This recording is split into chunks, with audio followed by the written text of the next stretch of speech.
Okay, folks, here we go. Here we go. Let's have a good show. 1B, stand by. Yeah. Yeah, Take it at midfield. Just go Right now. Go to camera 3. Go to the Perfect, gate. just like that. I'll just go ahead. Yeah, graphics 2 is going to be up for the first. Okay. Go right there. Go to camera 3. Go. Yep. Can you Go to the gate. Just like that. No music. I'm going to hand to Q. Sophie. Wait for it. Wait for it. Wait for it. On radio in the Canal Zone. All right, guys, mic check. Go ready. Okay, Ricky, mic. Yep, I am ready. Wait for it. Wait for it. Willie, mic check. Yep, let's go. 1B, stand by. 10, Couple minutes. 9, 8, 7, 6, 5, 4, 3, 2, 1, and we're live. Okay, and go for it, guys.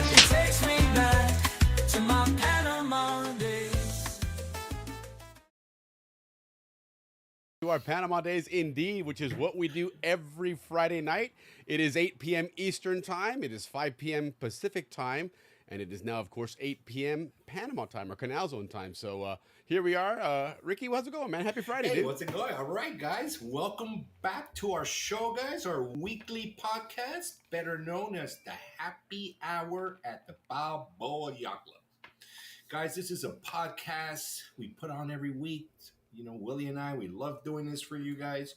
Show number 105. So we're really putting them up there in numbers. Well, welcome tonight, you guys. We have a great show for you. Willie will get into the specifics here in a minute, but before we get started, I just wanted to say thanks again for joining us. We have a great show, quick show tonight, by the way. Yeah. And let's just toast. Let's get this party started. Salute, Toast yes. to all our good friends and our viewers and everybody who comments and all you cool people. Thank you. Yes, salute to the Canal Zone, indeed, man. It's great to be with you guys on Fridays. It's so it's happy out the Balboa Yacht Club. It is that was I guess one of those things, rite of passage, I guess you could call it, right? It was part of growing up in the zone on the Pacific side, at least, was going to the Balboa Yacht Club. That was the view we have here. The setup here is, of course, the middle bar setup, which typically was your Thursday night hangout. Thursday night, that's right. Thursday night. Right, and then Friday night, of course, was upstairs where that was really the big restaurant area. They would clear all that out, all the tables and chairs, and that was the big dance floor. Right, because there was always an event. There was always an event up there. It was one of the DJs. There were certain people that would DJ. Yeah, exactly. The lower bar would be the first one. That would usually close after sundown, a little late there. People would hang out. The middle bar, I guess, would be a place if you were out early. You would go there and have a few drinks, and then either go upstairs or hang out in the parking lot, which oftentimes was a bigger party. The older guys, they had the midnight chicken coop. Yes. I never went there. That was off of 4th of July, right? No. It was right next to the yacht club. If you're facing the yacht club, it would be on the left-hand side. It was a small little building there.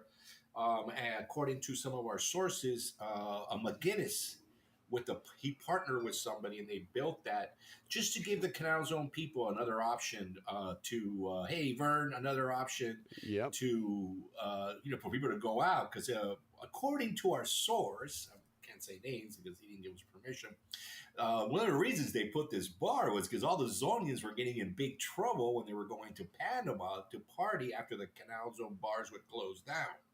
So we're talking mid-70s around that time. Sure. So they opened that chicken coop. And what was that other place? What was that other place by the baseball field? No. No, I'm asking, what was that other place?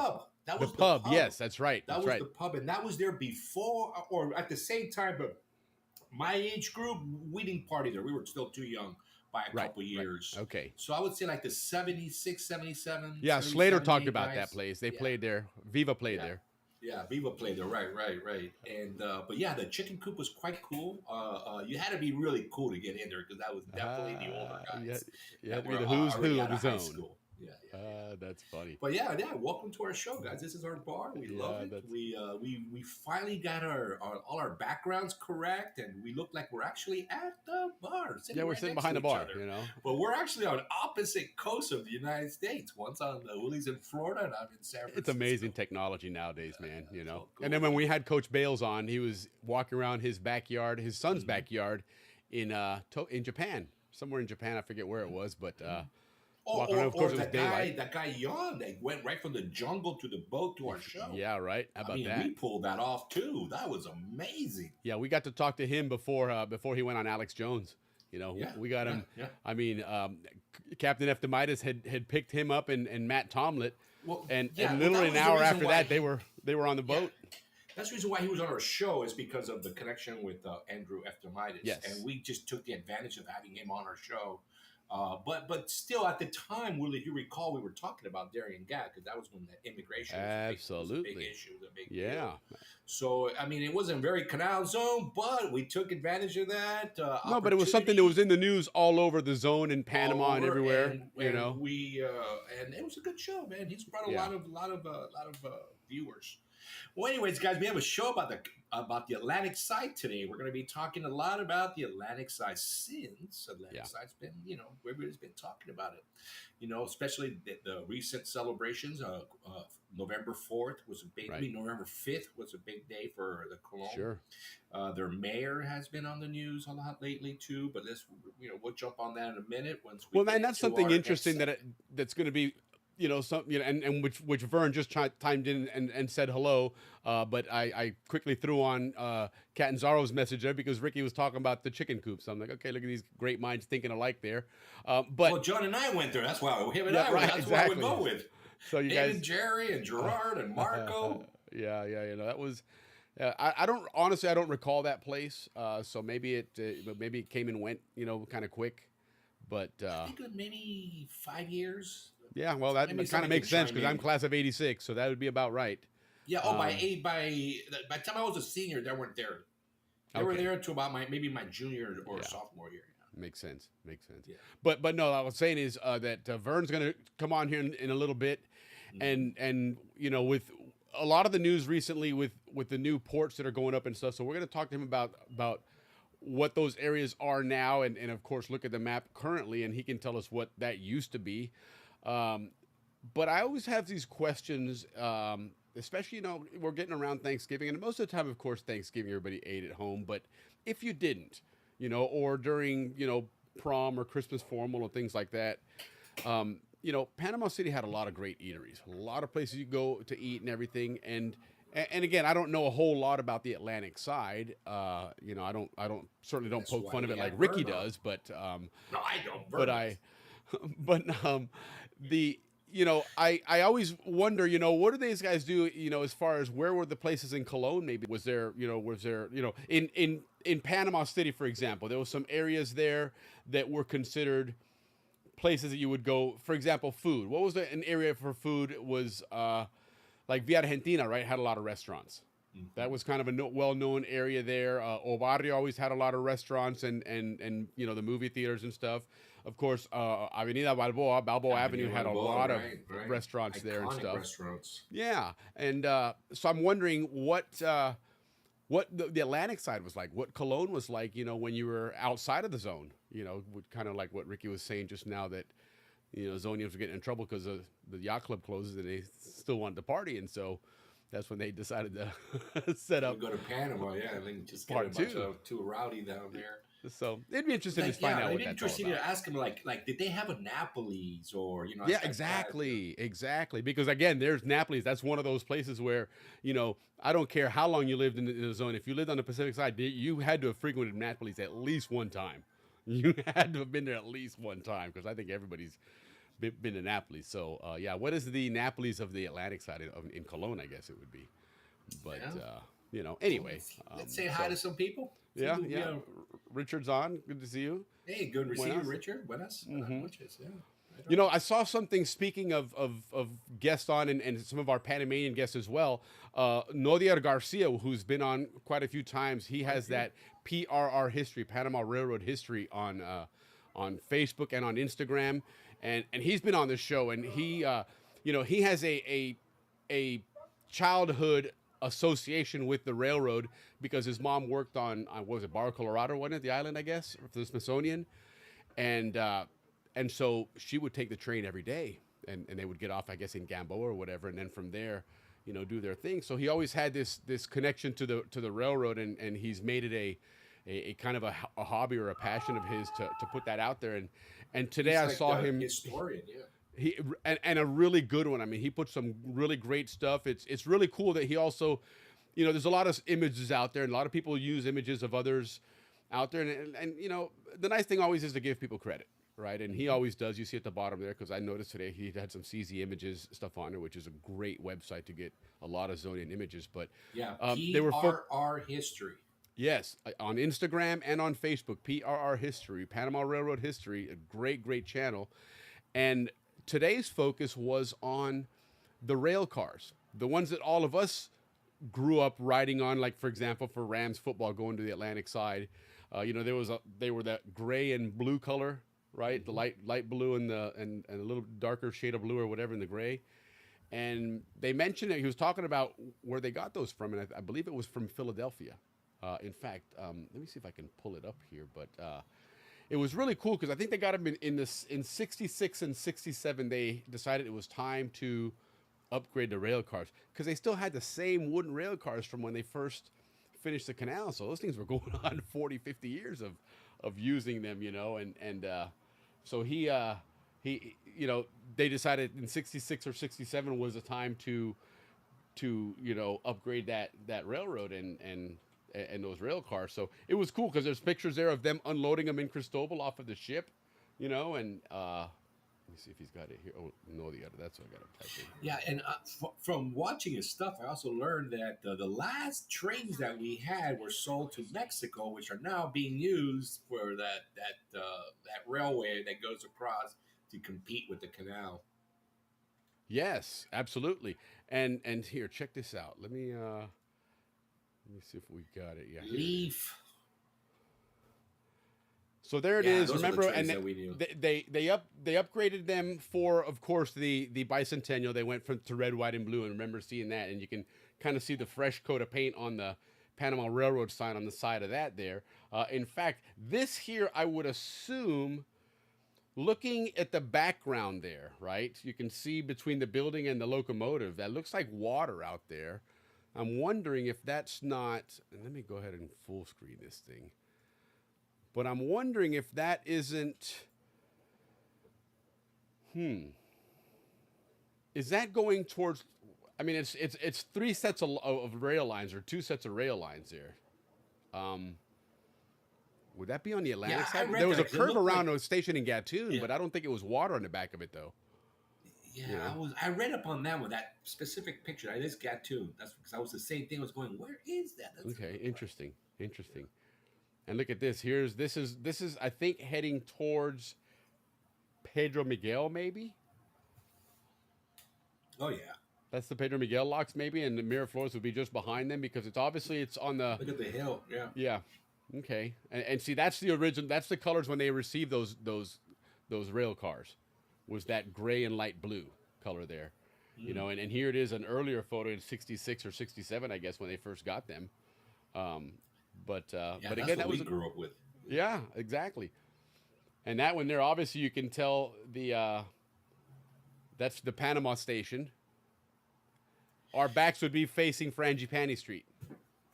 Frangipani. In fact, we'd be right there. We'd be right next to the Theater Guild. We'll be right next to us to our left there. Oh right? yeah, you're right. You're right. That stretch. That's Yeah. That straight stretch before you hit Yeah, that long absolutely. curve. In fact, Yes. look at and let's zoom these in a little bit more. There we go. That's even better. And then what's behind the locomotive there? That would be the library. No. we The knew it was the library's library. further on down. Remember, because you got the traffic light, the VFW, and all that stuff. Yeah. Oh, that was that one place they had all that, where they would store everything, the warehousing. That wasn't where. No. That was on the other side. That was past the library. That was the Kane Brothers warehouse. The one burned down. This here, and let's see if anybody in the chat here will see what it is. Give them a couple of seconds because we are behind there. But it's Remember, guys, this is next to the rail station. That's the end of the line on the Pacific side.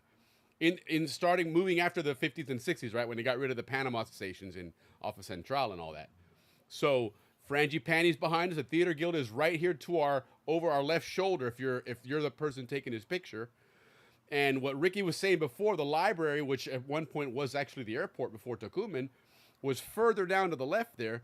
But remember, there was that road that you would turn in to go to Corundu, in between this Right, where the area and that VFW area. was, yeah. Correct, where the VFW was. But this one here, behind that, some of us will remember going there at about 5 o'clock in the morning. Usually sometime in June. Okay? And think about that. There you go. There we go. We got a couple in there. MTD Motor Pool. what's That's up, John? exactly right.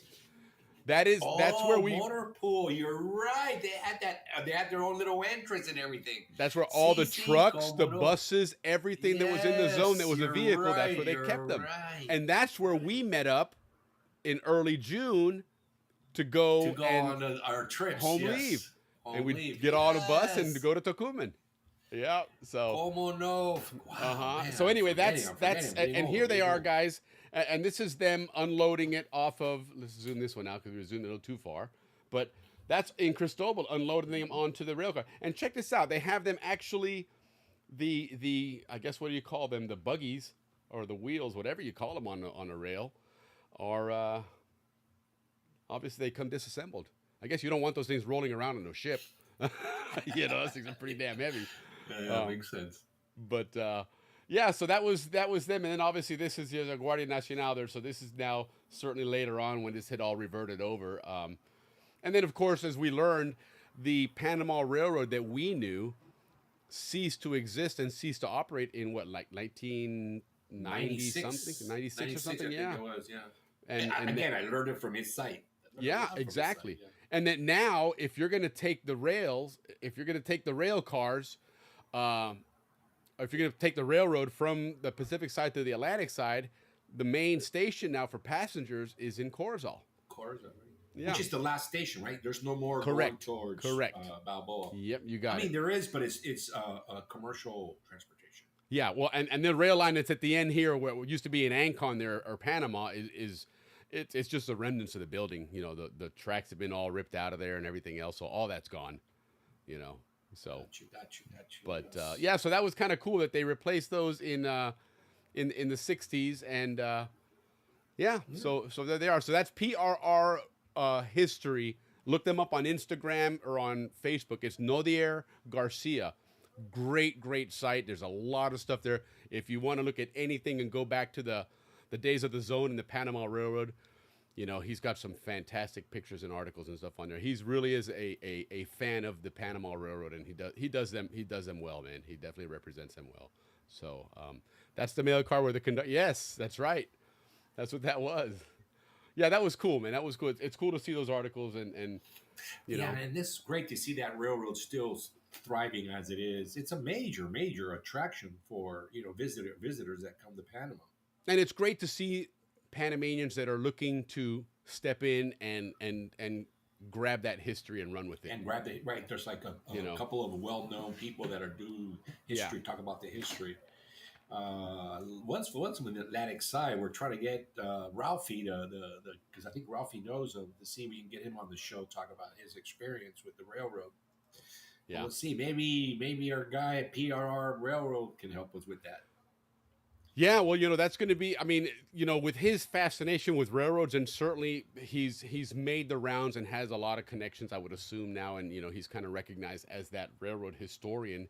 I think it would make sense for these guys if they want to capture the development of basically a transnational, I guess you could almost call it, you know, rail line, which is what they're eventually going to build all the way to the border to Costa Rica. Like our buddy John McGee says, Yeah, Tommy Moore is and a Tommy Zonian. Moore's. He's the number 2 Yeah. guy there. Hey, but the number 1 guy is also Zonian. Yeah. Tommy Morse is the CFO of the company.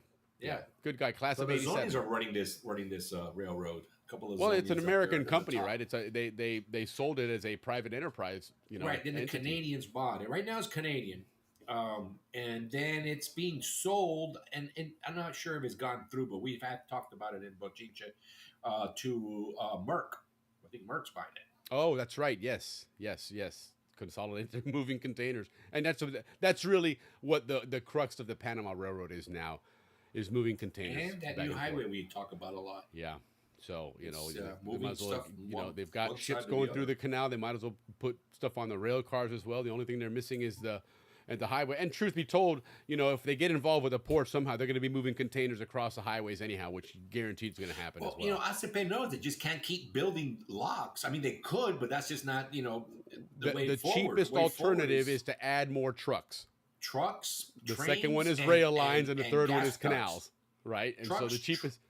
Yeah. Yeah, exactly. That's the whole point. Is the canal is the most expensive. You can only add so many more locks. Right. Okay. You can only add so many more rail lines. Less expensive than the canal, but still expensive. You can expand highways pretty quickly, and Pretty you can quickly. certainly add a lot more trucks on a highway. So And it gas makes sense ducts. to add. Yeah, and like Ricky said last week, you're going to have that highway on the West Bank now. That's On the going to West Bank, so- it's going to alleviate a lot of our that traffic. pilot tells us that there is already a highway there, but it's only for emergency use of Correct. ACP personnel, like pilots, and Yeah, things like the port that. captain, which he had to do. And it's been there this whole time, and none of us know. Even about it. when, The even reason why we I found believe it out was is even in 'cause of our Andy. days, if I'm not mistaken. Yeah, it's been around since this. I don't know when, but in the 70s when we were there, Yeah. it was there. Well, he And mentioned it's that when he was port captain, remember we had that accident with the ship that in Gamboa that hit the Gamboa. bridge. He was port captain for that, and that's the way you got to there quickly, avoiding all the traffic and red lights and everything else, and just zip on past. Kind of Takes you like right the there, yeah. Politburo in back in the Soviet Union back in the day. They had their own Yeah. lane, their own cars, and So when we have Andy back, we're going to do a map, and he's going to show us where that road is because we are overdue for that, Ricky. We are definitely overdue for a Panama Canal Yeah. show. With Captain Andrew. Well, for let's sure. get into some K Pasa, some yeah. announcements. Yeah. So we've got a couple of things going on there. As far as announcements go, of course, the Pan Canal Society, make sure you go to their website, pancanalsociety.org. They have their Christmas. I had it queued up here. Let me see if I can find it here. But nonetheless, make sure you get registered there if you're going to go to their Christmas holiday luncheon. I believe it's at what is that restaurant in Tampa here? The famous one, the Columbia, the Columbia restaurant. Very nice restaurant. So make sure you. Yeah, that seems to reserve be there. the go-to spot. It is. It's a very well-known place. That's a recognized Yeah. place. That's one of those. Each big city has that recognized restaurant, and Columbia is definitely one of them here in Tampa. Definitely. So Well, a lot of things. Today's a very important day. Well, let me tell you. This whole A couple of month. Things. Yeah. Well, for Panama, but worldwide today. On today, 2 kings were born today. Different years, of course. King Hussein from Jordan was born in 1935, Right on. and King Charles, but we know him as Prince Charles. King Charles also was born on this day in 1948. right. And speaking of birthdays, you know who else was born on this day? It's Field Marshal Erwin Rommel, 1891, was born on this day. A lot of things were happening this day. A couple So more things, do you guys. know what his nickname was? Erwin Rommel. The something rat, the sand rat, or the desert rat. No.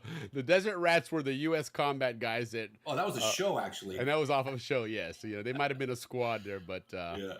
no, he was. But he had to do with the desert. But Erwin Rommel, he was a general, but in the German military, they were considered field marshal was like the rank above that. I guess in like back in the day in the Navy, they used to have Commodore, right? You don't have those anymore, but they were.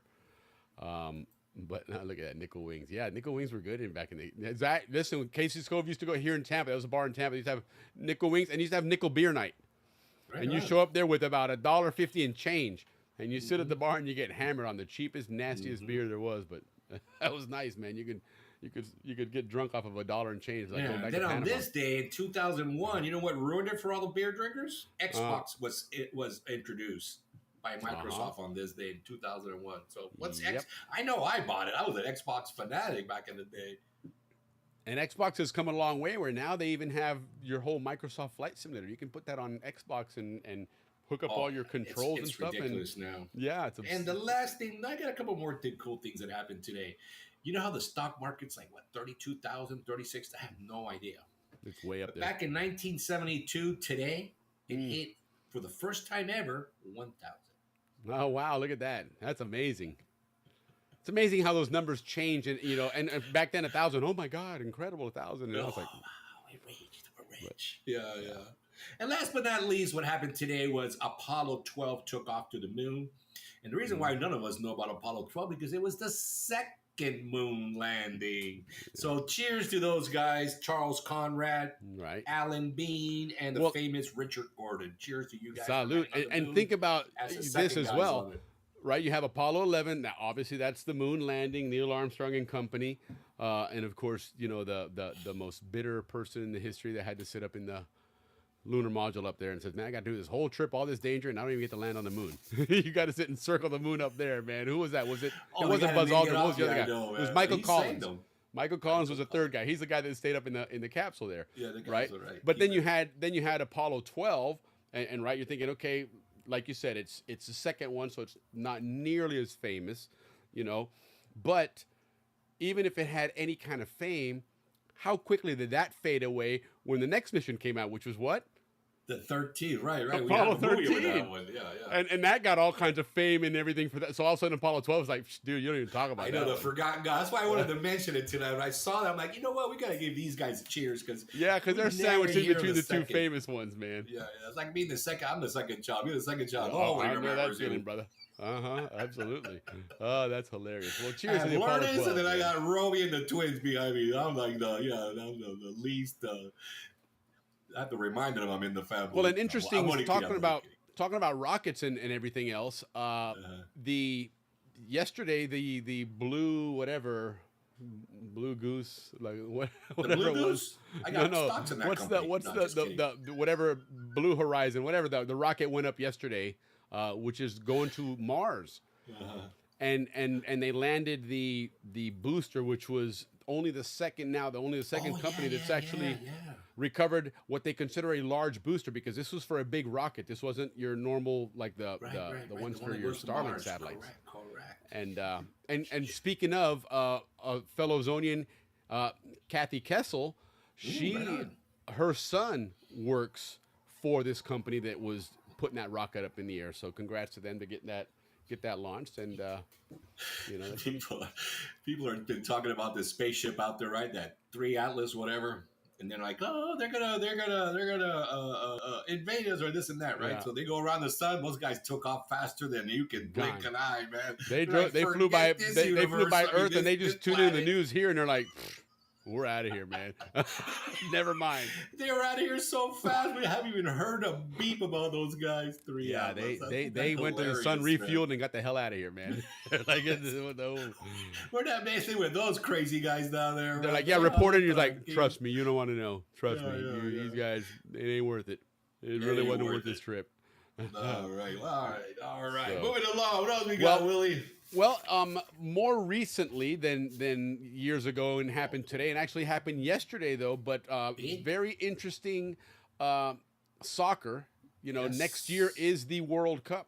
Okay, and it's hosted by Mexico, United States, and Canada. Really, it's United States because they get the bulk of the games, they get the championships and all that stuff. But Mexico has a few games, and so does Canada. So those 3 teams are automatically qualified. Okay, the 3 top teams. Correct. Panama is part of that same group called CONCACAF, which is the Confederation of Central America and the Caribbean. And they have 3 groups that are in qualifications right now. And last night they played, and Panama went to Guatemala and ended up winning the game 3-2, which is a tough game and truly an extremely hostile environment. Yeah, let's talk about From the moment they got off the plane, they were in the airport. They were being abused by fans. They were there with signs and just picketing them. You would think it was, I don't know, like the South African team back in the 80s with apartheid and everything, where everywhere they traveled, they were hated, and that's, but it's, everybody, when you think of soccer, you think of first, of course, Europe. You think of all the great teams from Europe, Brazil, England, France, Argentina, Spain, and stuff. And then you go, of course, South America, Argentina, Brazil, those guys. And then, of course, you look at the United States and, and recently Canada, but, of course, Mexico, and those teams are strong. But right now, what's going on in in the rest of that conference is amazing. Some of the teams that are there. Panama's had a really, really good team. They had a bit of a slip up in the last World Cup. They didn't qualify, but the one prior they did, which was their first time ever to qualify. I'll never forget that feeling of watching that first game. Yeah. You know, The when only they walked country out, that cheers when they're losing 9-1. You know, when we got that first goal. it was incredible. Well, I remember that. It was. I was on. We went on a cruise on Carnival. When that first game was kicking off, and I made sure I made several phone calls to confirm. I think I told you this before, to confirm that they were going to be watching the game. And when I got on the ship and they were ready to put the game on, the game's not on. And I'm like, what the hell's going on here? Because I mean, it was a deal breaker. This is the first time Panama's in a World Cup. I'm not missing that opening. Mm-hmm. I'm not missing them walking out onto the pitch even, right? Because even that's part of the whole ceremony and everything. And turns out that, you know, in World Cups, you know, Italy's considered one of those powerhouse teams, except not recently. Italy's had some really bad luck and some bad teams in the last probably 15 or 20 years, in all honesty. They've only qualified for like 1 or 2 World Cups in the last 20 years, which is incredible to think about, you know, with that kind of pedigree. But that was one of the World Cups they didn't qualify for. And the captain of the ship happened to be Italian, and he was pissed off. And so he didn't want to televise the game because Italy wasn't playing.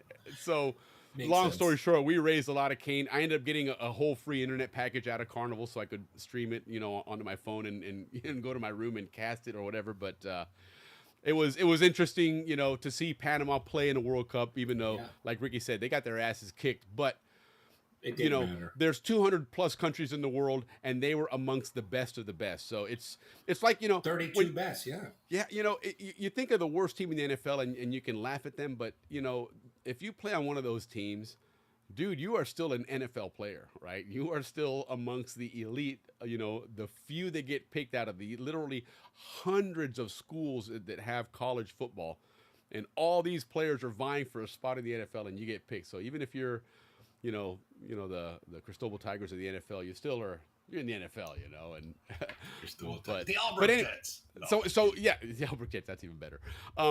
But going back to Panama, Johnny. Sorry, Johnny, we're not making fun of you, Johnny. Yeah, no, we got Vern coming on tonight. We can't be ripping on Cristobal too much tonight. Cristobal too much. Because listen, Ricky always any chance he gets, he will rip on Cristobal. So we always got to try. No, I love Cristobal. So anyway, going back to Panama now. So they won last night.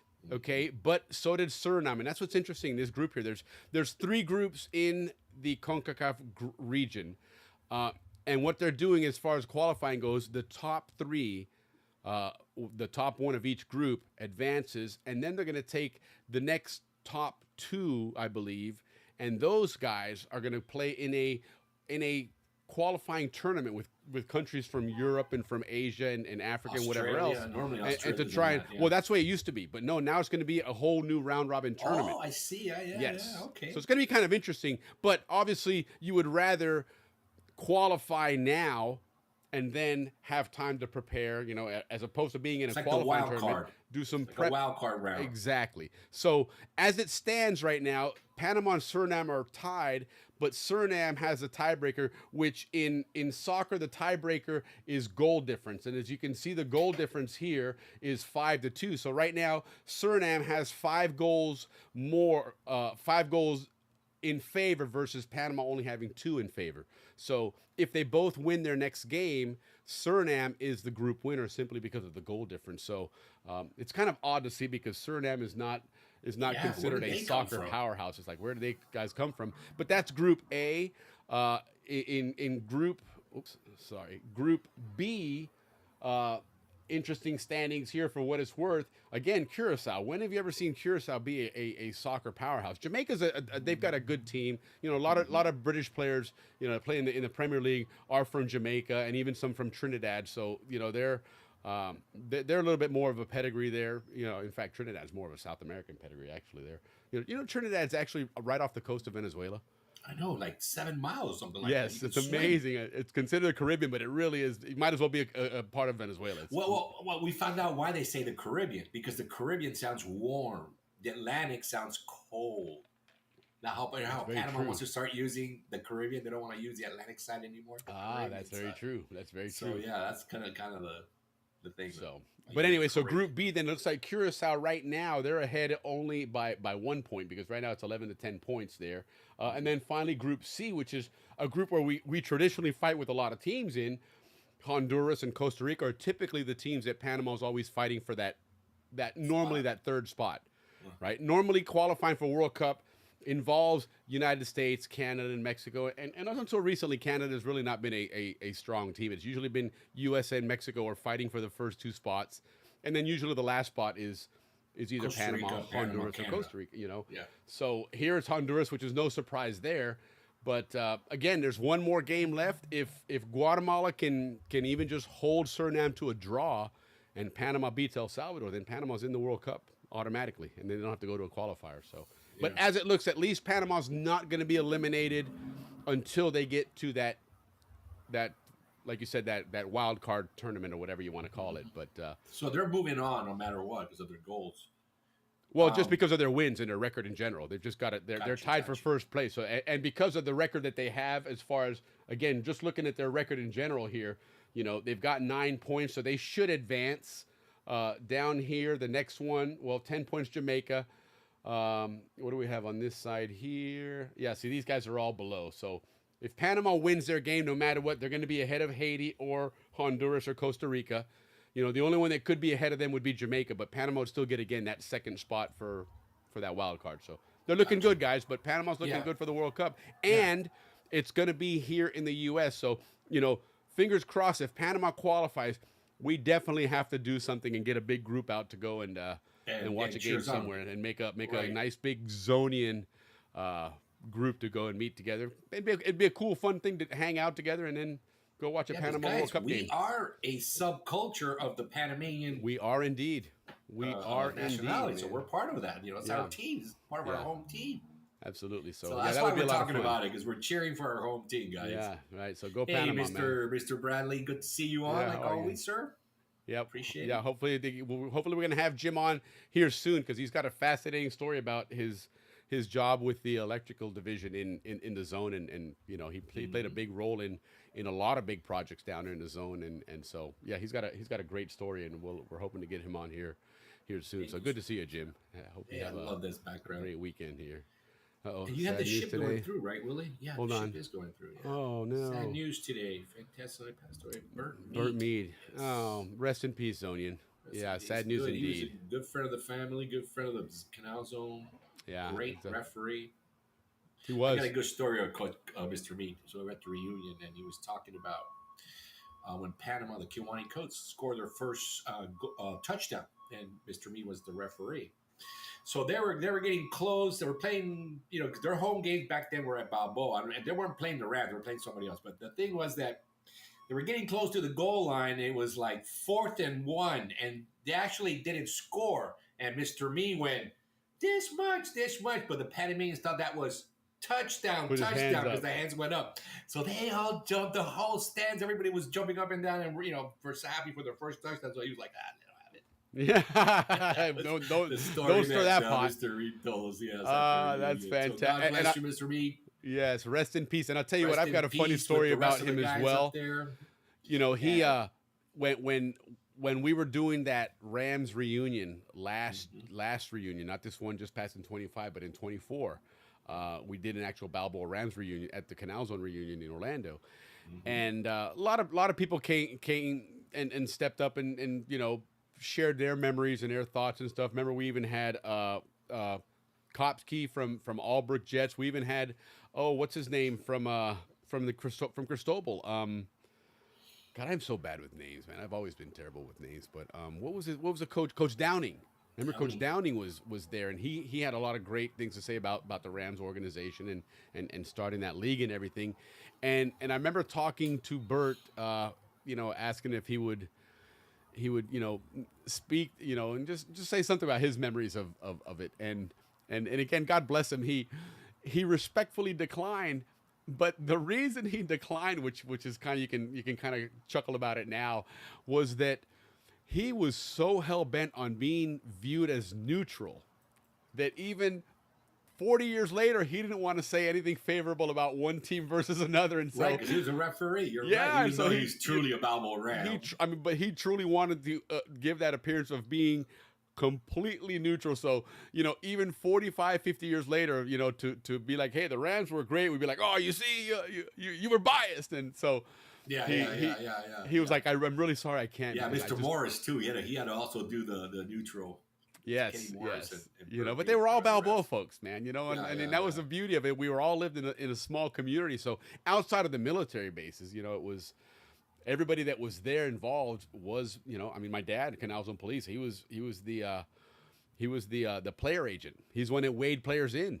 Mm-hmm. And I remember him having to tell a player one time, Clayton, that he couldn't play, even though Armand he Benson. made the weight, because he had run him so bad that they had to help him up onto the scale. And my dad's like, you can't get out there and play like that. You're Yeah, gonna get that was killed. my out there. age group, Armand Benson, and then he was so weak. Everybody Right. thought he was going to dominate the game, and he was just so weak that didn't do anything. And that's what my dad said with this other kid. He's like, "There's no way I'm gonna let this guy. If he's gonna get hurt, you can't defend yourself when you're that exhausted and tired. Exhausted My brother and weak, used to yeah. have to go through that stuff. My brother played Not us lightweight skinny only 1 guys. year. No, heck we're no, not man. skinny now, but Listen, back I jumped then on we that were scale skinny. with helmet and pads on, and I still made the weight, man. Yeah, I could have the ball in my hand, and I still made the weight. A ver So, qué más tenemos en la agenda. We're going to move on. Pues mismo, vamos para... Sí, bueno, no hay apuro porque estamos esperando, but que no ha llegado el muchacho. but Where are you? You've been out with us. Actually, you know what? While we're speaking of that, let me show you a couple other things here, because Warren Gibbs, remember him? He was on here with his sons, with his the son fighters, Stone the Gibbs. Brenner wasn't jiu-jitsus. able to make it, but they have a really cool tournament coming up here. Let me see if I can pull this up here and share this screen here. But they're actually going to be in, I believe it's in Orlando. Let me double check that here. And he just had another really cool tournament. But yeah, here it is. Okay, there it is right there. Let's pull these guys up here. Yeah, these guys were a lot of fun to have the other day. That was really cool to see them on there. There they are. Let's go to full screen. Okay, I'll get that on here. Yeah, so these guys, like I said, they're going to be, it looks like this one was, let me see what he said on here. And okay, this was last week. This was last weekend. Look at this guy. Man, you need to be focused on the fight, not on the camera. Because he's about to tell you Is you're that done. the one move that he was telling us about? Maybe that's yes. Well, The crowbar or something. the Kimoran. The Kimura, that's it. The Kimura, yeah. Look, he's definitely this guy. Look at, look at that, man. Okay, so check out this technique here, guys. All right, look at his feet, right? He's got his leg wrapped around his waist, and then he's using the top of his foot and his toes to hook his other leg. And that's the lock on there. And then, of course, the other leg extends to pull his knee in. And then the arms, of course, have gotten, once he gets under that chin, it's over. You're done. Yeah. You'll just, Yeah, I can almost tell what the kids yelling, "Uncle!" Right. Yeah, and then I guess what they tap, and that's their thing there. Warren, there's Mr. Gibbs right there. That's today, right on. Warren, good evening, brothers. Update from Orlando. Yeah, that's cool, man. So let's see if we got. Oh, there he is. Okay, here it is. Good evening, brothers. Update from Orlando. Yes, you did. Warren. Perfect. All right. So is this what's going on right now, Warren? I know again he's just a bit of a lag on the delay here, but yeah, November 14th. 14th. So it's Okay, happening yeah. right now. All Okay, that's right. an arm bar, is what he said. Okay, so arm this bar.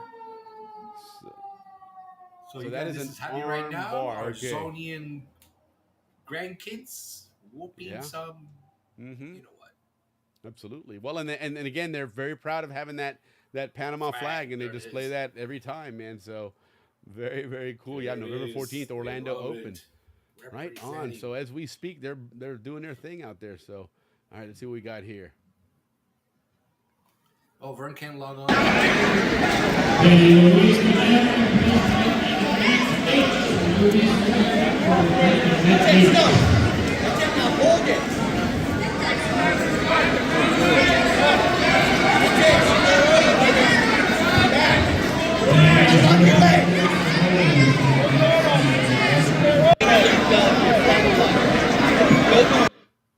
Wow, that's insane, man. But look at that. That's a lot of people there too. Yeah. That's good. And again, they're talking about going. Look at this, how quickly he goes after him, man. Boom, Man. down. No time. Yeah, that's how you do it, man. All right, let's see this one now. You know, their grandfather was a football coach. He taught 2 to 9 how to Yes. play football, almost just like that. Those look like Balboa Ram moves. All right, all weekend, a lot of competitors, including UFC. Oh, right on. That's right. You know, he mentioned that Dana White and the whole UFC thing is looking at jiu-jitsu as the next big thing. Then I guess the next big sport that they want to bring to the forefront on TV and everything. Good. We'll be well represented. Yeah, because these guys are coming into that prime right now. Like we have been in girls flag football, Willie. Remember last week we did some research on that? Yes, that's right. So they're our Panamanian demolishing. girls, they went on this tournament, Central America, to see who's going to represent, I guess, another Olympic qualifier. And they outscored their opponents. What was it, Willie? 374-7. Yeah, something ridiculous. Something ridiculous. And the they were first winning three, games 74-0, 82-0. Look at how this guy jumps up and he uses that mat. He throws himself on the floor and get that leverage. Look at that. Boom! Wow. Right on, man. That's the future amazing. Looks good. Yeah, the zone will be good, well man. That's represented in the future. Very, very cool, man. Good for Like you we'd like guys. to say, Keep we're up not the good dying work. out. Thanks We're for sharing that as stuff. alive That's awesome, as it can man. be. The Zonian community. Yeah, good for them, man. That's good stuff. That's really good stuff, man. No, so, truly, okay, how so many Vern's having community trouble out with there that link. Let me try something here, Vern. Stand by. Yeah. Let me. How many other communities out there are like the Zonian community that just work hard, like many of us do, to keep this alive, keep this going, between the music, the reunions, our podcasts, and a number of other things, history, Instagram channels, etc. So right on, another toast to everybody who keeps this going, keeps this alive, guys. keeps it Yeah. Zonian. Well done, guys. Everything Well about us done. alive. Okay, Vern, let me try this again. I think it's going to be the same Because link. if you ask any of us, we are a blessed group. All right, try it again, Vern. Let me know if it works. Just click on that link. Well, you've done it before. You know what to do there. If not, gosh. We want to talk about the other side. Okay, all right. You know what? It would be a good. good song.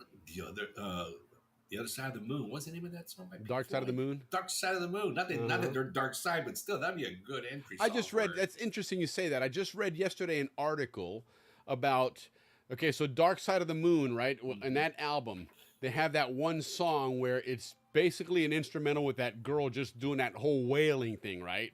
Throughout the whole song. She was working in the studio. And they just grabbed her real quick and threw it, and she got paid her standard 37 pounds sterling, right, in England.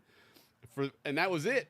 And that song has become iconic, and that voice is just, as part of that song. Because the entire song is just her, again, for lack of a better term, I don't mean any disrespect, is wailing. Yeah, it's nonstop, And yet, all she got was 37 pounds, man, which I think they said equivalent to about $400. Yeah, another similar story is Michael Jackson and Eddie Van Halen. Yes. And that song, Beat It. where Eddie plays, he didn't get a penny for that. He just came in to do a little quickie. You know who else I heard a cool story like that, but was done on purpose was, that song Manic Monday. Remember the Bangles? Just another Manic Monday. That song? No, I'm a rock and roll guy. Well, Just kidding. That song, I know. I'm ashamed. I'm sorry. I'm at the bar. I'm drunk. You set yourself up for that, brother. I did. That's why we have a cage up here, guys. So when you start going all Blues Brothers on us and throwing shit at the cage, you don't hit us with it. But no, that song was written by Prince. Wow. And he sent it to them, and he goes, here. And then he went and watched them record. He goes, and I stood in the background. I didn't want to be an influence on him or anything, but I figured this song sounded like it would be something they would do. No shit. And that was what really put them on the map. map. Prince. Yeah. I've heard a lot of those stories like that. That he was, I did see, which was kind of interesting. I did see the other day remember We Are the World? Of course, that was a very famous video. The actual documentary of them recording it, and it's kind of a fascinating story because if you think about it, you got 12, 15, 18, whatever superstars all in a room for about 12 hours, and they got 12 hours to knock this thing out, man. And there's back then it was for a good cause. Remember, there was a lot. It of was, famine but going on even in Africa. Correct. What's the producer, the famous producer Quincy Jones? He's the one that produced Quincy it. Jones. Page And- not found. Well, looks like we're all Atlantic All side right, no, tonight, hold on. guys. I'll find something here. Well, we'll try something. In the meantime, we do have a little bit of yeah, let me regenerate. Okay, hold on. not dictionary, but spillway. No, I got it. Let me try this one. I just regenerated a new link form. I didn't realize I could do that. But no, what I was saying was that Quincy Jones apparently had put up a sign that said, "Leave your egos at the door," because he realized you're bringing in people all the way from Michael Jackson to Bruce Springsteen. I mean, Everybody the was works, there. man. All of these, Diana Ross, you name it, they were the they're who's all who there. of music, and as you can imagine, every one of these people, no, we got to do it this way, or I want to have the lead part, or and he's like, Back then, Boy George was huge. right, but that was part of the European, scene Yeah. out there. That was that British invasion. I Oh, guess. that's right. Was there like? Did he mix them together? Right, there was like No. Brits They thing. had Live Aid was the one that Yeah, the no Brits, they they had, had theirs and we Feed had the ours, World. Their gotcha. song was Yeah. Feed the World. Yeah. And that's what. So here's what happened: was Harry Belafonte, which was in the video as well. He's the one that called up Quincy Jones, and he goes, "What's America going to do here?" And in particular, what's the black community? Because this was all in response to the starvation in Africa, the famine, right? And so it's like, what's Black America going to do? And which obviously music was a big part of that. And so that's kind of where this came to be. And obviously they got all kinds of stars there, but it was interesting to see that and how all that stuff came to be. So, all right, I regenerated a new link. Hopefully this one works. If not, we'll Yeah, because I love our Atlantic side chats. it's fun, We man. And learn Vern knows so his stuff, much. man. He knows, Yeah. he's very familiar with it. Oh, there Oh, we there go. I he think is. we Right have on. liftoff here. So I think we have succeeded here. Let me go ahead and get him queued up here in just a moment here. But let's see. In the meantime, you guys, our show once again is brought to you by. Oh Howler yes, Monkey. that's what we're gonna do. Absolutely. Look at you, Yeah, man. Howler Johnny on the Monkey, spot. Our 6-month sponsor. We're really happy for that, guys. By the way, thank you very much for sponsoring us. And anybody else who wants to sponsor us, you're welcome. What we do with the money is that we upgrade our AI, so we can give you a better program, and so that our shows run a little bit technically better than they have.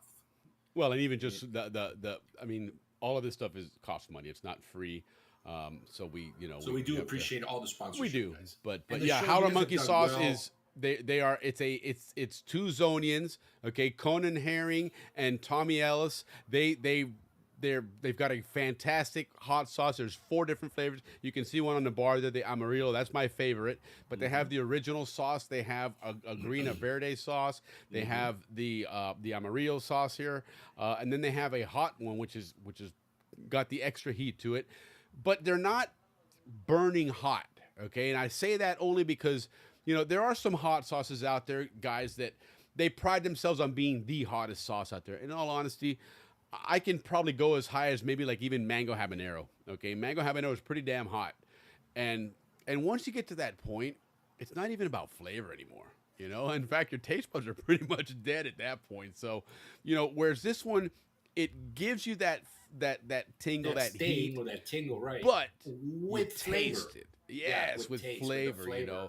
And it is a tropical flavor, It's just not like a bunch of condiments or a bunch of spices. They use There is ahichombo. there's a tropical flavor to it. I don't know if it's 100%, and paprika it's all or what it natural. is. No preservatives, so you make sure you shake it up because it does settle, but it's got Oh, you it's always got gotta substance to it, shake. and Gotta so. shake the bottle. But anyway, they are a great sponsor. We're very, very fortunate to have them on. We're very grateful, and so let's give them a little love here and check out their search for a new spokesperson. Who right now we know of one of them, but there's a couple more of them coming Balboa. out there. But Balboa, let's take a look at what these guys have to offer.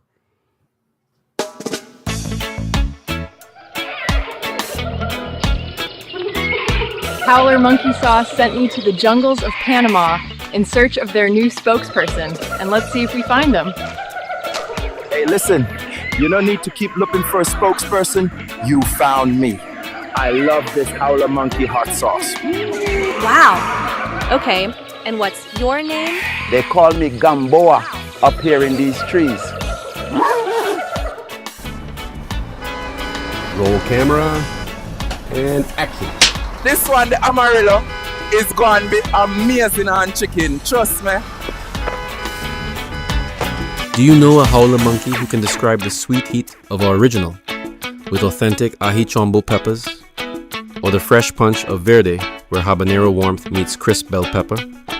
How about the bold tang of Amarillo, yellow Scotch bonnets blended with mustard seeds? And of course, our hot, the same great flavor as original, with red habaneros for that fire. Our sauces are all natural, no preservatives, gluten-free, pure flavor and pure fire. Are you the next Howler Monkey spokesperson?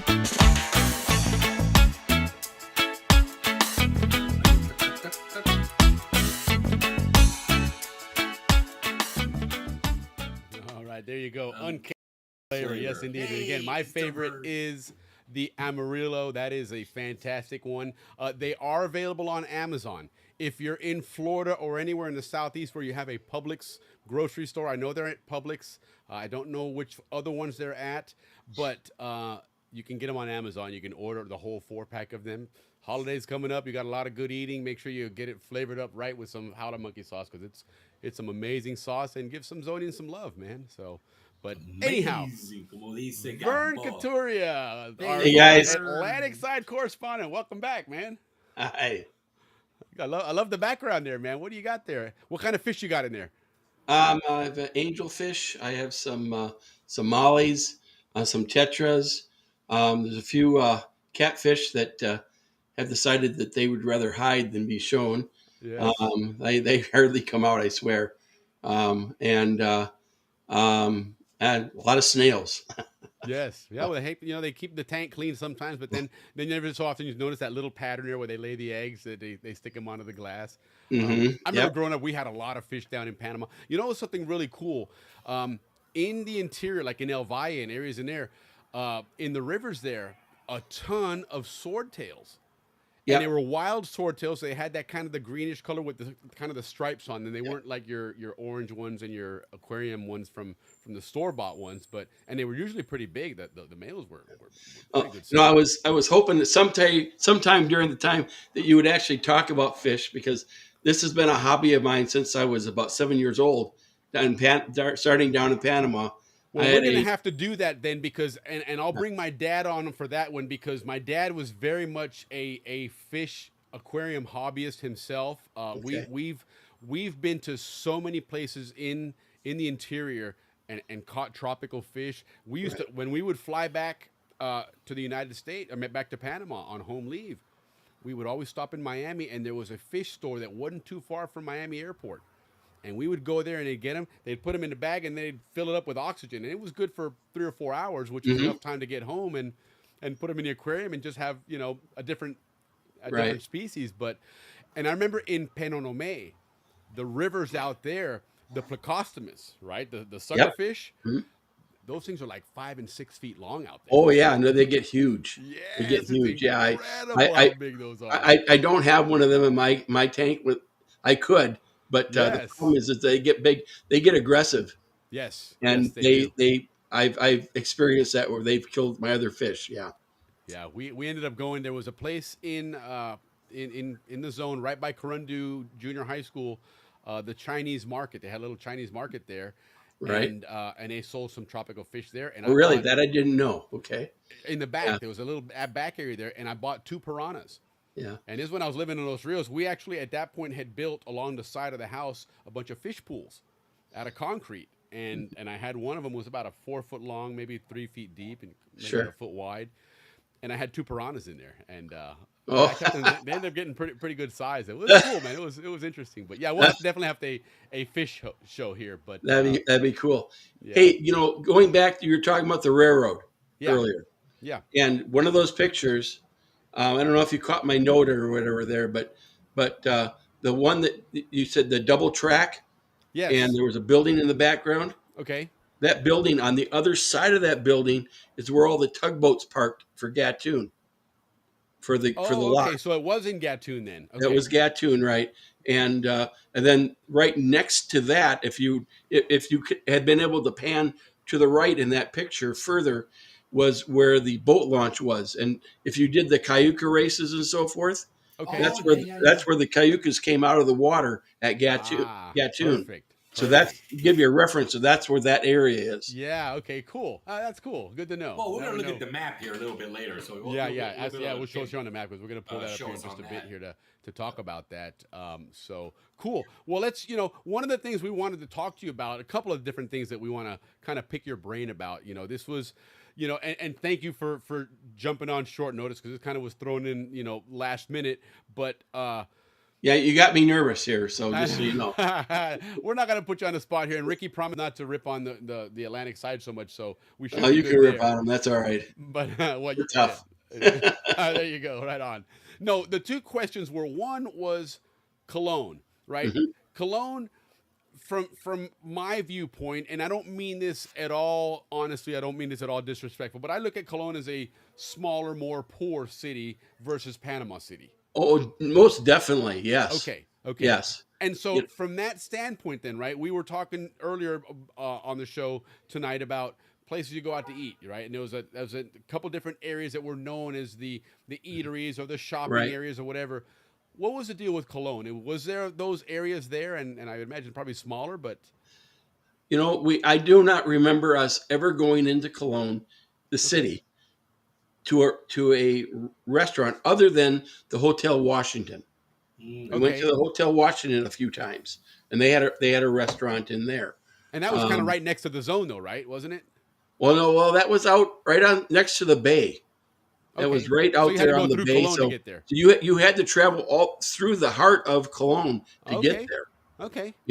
So when I was thinking about all this, granted, I was a kid when I was there technically. Right. And all that. And the thing that I remember was the railroad ended right there at the border in Cristobal, at the border with Cologne. And you could, if you were to get off the train at that point, you would be right at the border of Cologne at that time, at least during the 70s. And there was a street called Front Street. And that had a bunch of shops along it. And I don't know, I was into radios, and there was an electronic shop down there. I would go down there and barter with the guy all the time on stuff. I think I must have had a new radio for my car when I got it almost every other year. Right. But I mean, that's kind of what I remember. And then the other thing is that just like Panama City, I'm making a bit of an assumption here, but I'm sure that you were probably told either by your parents or by people, this is an area of Panama City you probably don't want to go down to at night. Oh, yeah. Right. For sure. Okay. Right.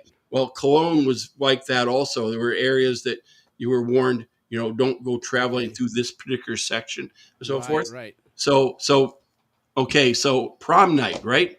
Not my prom, but you could go to a prom for the other classes also. Sure. Okay, so I think this was like 1977, Alan Mott and I had dates, and Alan, his father worked for an oil company, so he was an American, but his father was a civilian, and so they lived in Cologne, right along the shore. Okay. And anyways, I drove that night, and I had to go drop him off.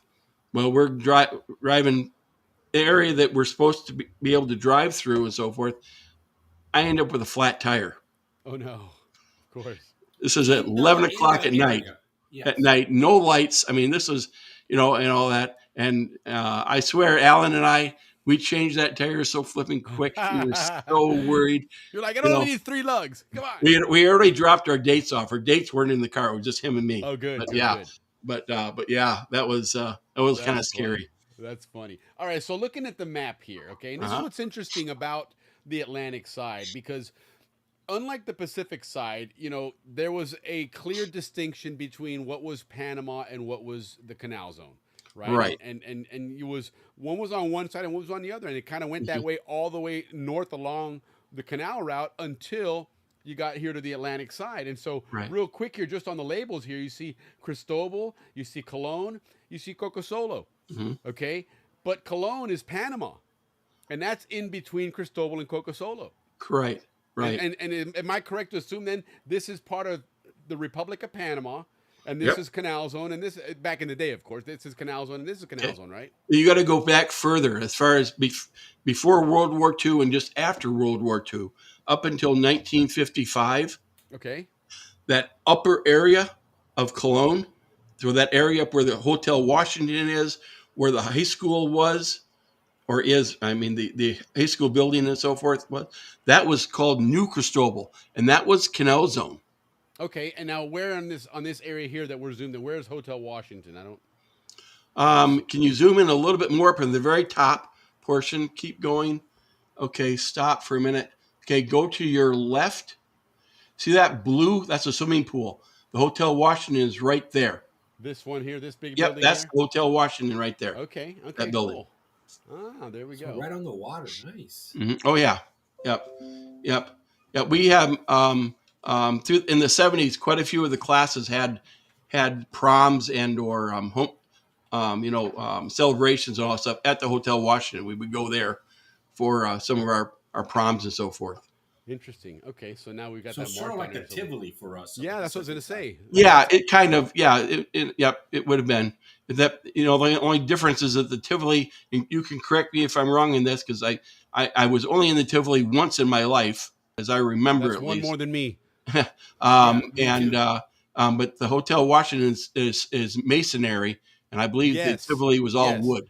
It was very rickety, I would look at.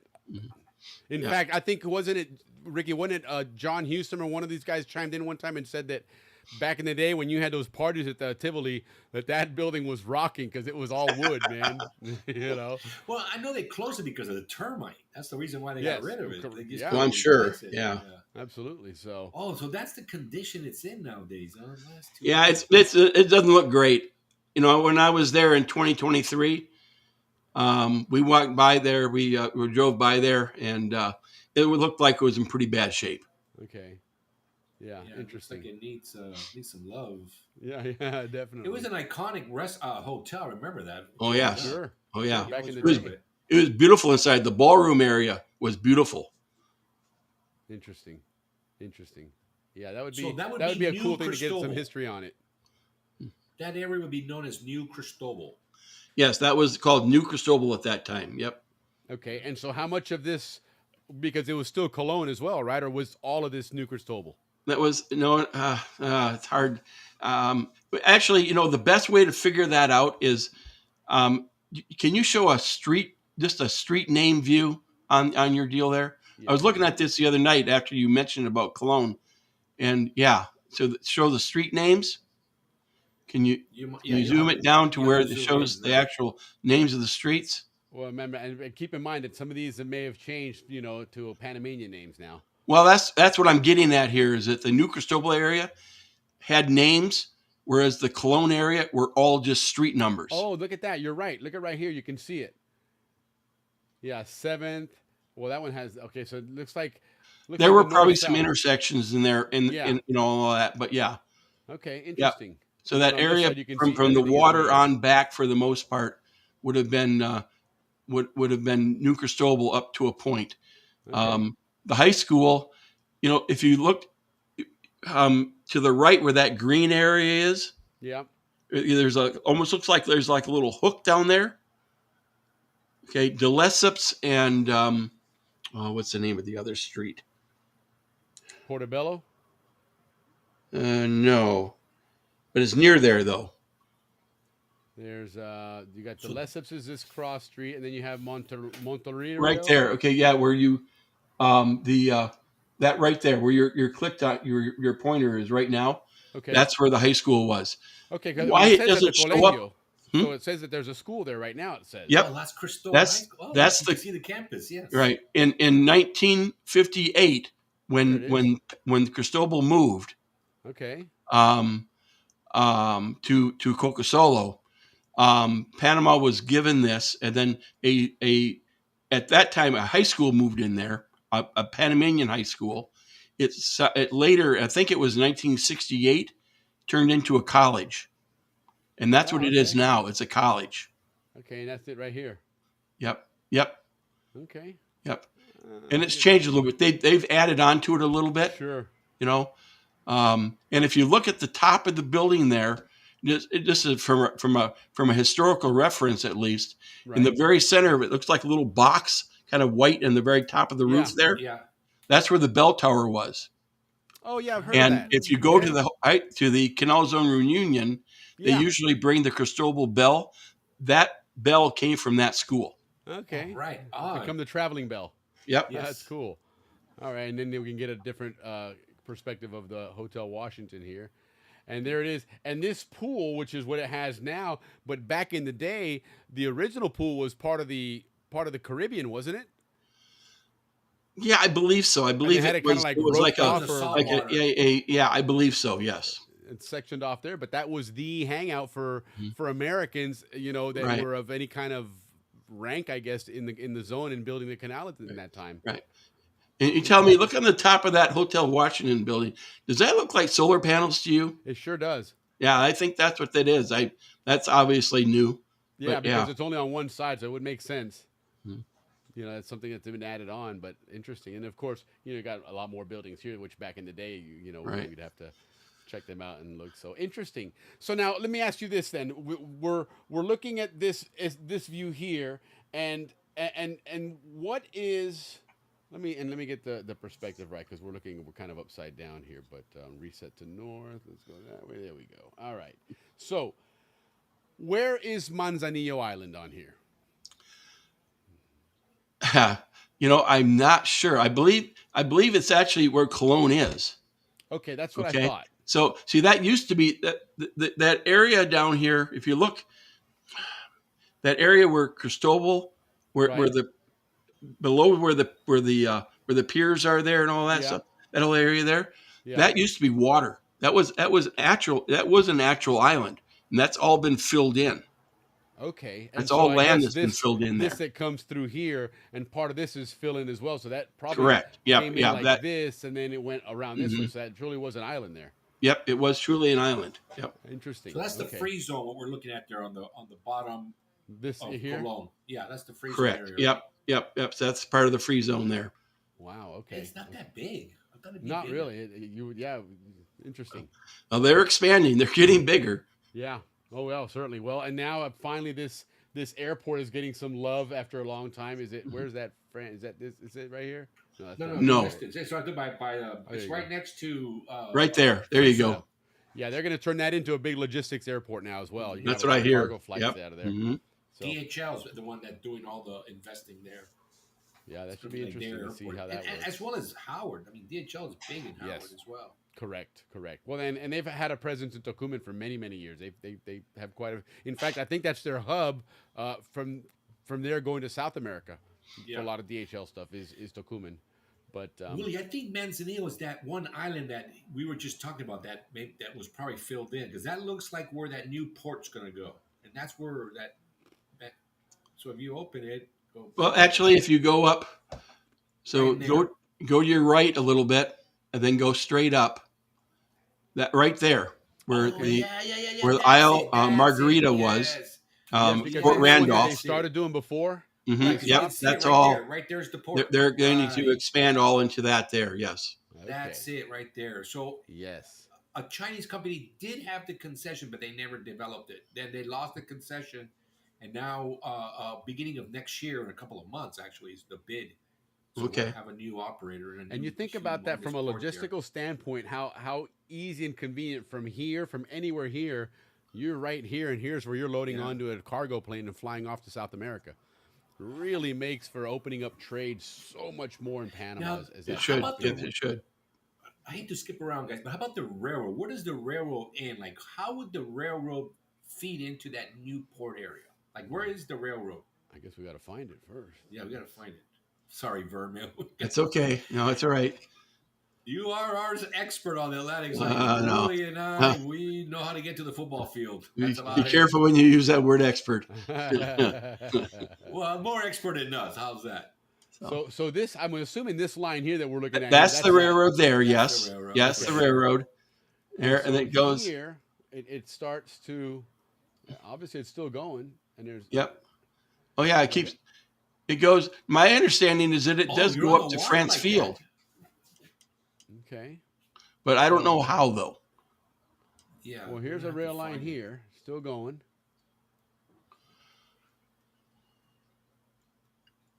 Here we go, and here's where we start branching off. Okay. Now we got a rail line here. There's a stub here going into this port area here. Yeah, you can almost see that right Yeah, there. that's going toward Cologne, and then maybe to the. And there's one right here. Well, that's going by Mount Hope there. Yeah. That's where you would have gotten off the train to go to football games. Yeah. Wow, really there, huh? That close to. I thought that was back here somewhere. I thought we were way down there too. Unless you guys got off at Gatun, but I don't think you did. No, we got up at Mount Hope. Yeah. Mount Hope, but So right this where is the Mount cemetery Hope is. around here, huh? So where would the football fields then be from here? The CHS football field. It was right next to the high school. So you got to go back over to France Field area. Oh, that's right. It was right in here somewhere. Yes, it was, and the building is still there. It's about the only building left. Okay, so let's see if we can identify it.